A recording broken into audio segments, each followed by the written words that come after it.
আমার শুকনো শুকনো করে একদম পুরো চচ্চড়ি হয়ে গেছে মাছ। হ্যালো এভরিওয়ান, আমি হোমস্টে কুমতে আপনাদের সকলকে স্বাগত জানাই। আসসালামু আলাইকুম।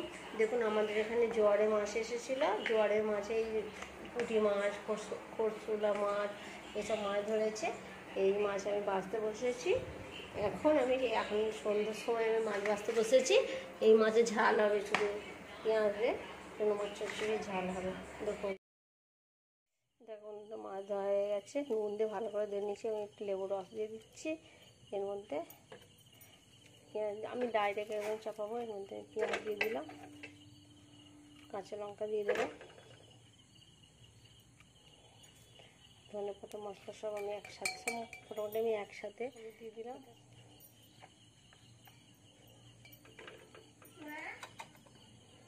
এখানে লঙ্কা গুঁড়ো দিয়ে দিচ্ছি, আমি কাশ্মীরি লঙ্কা আছে, জিরে গুঁড়ো দিয়ে দিলাম,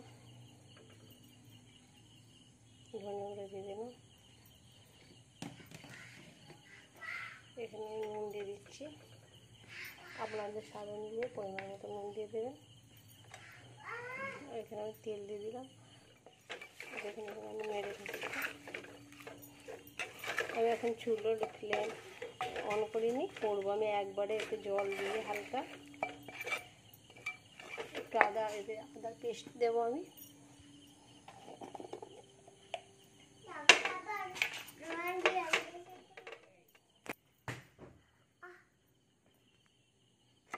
শুকনো শুকনো করে একদম পুরো চচ্চড়ি হয়ে গেছে মাছ।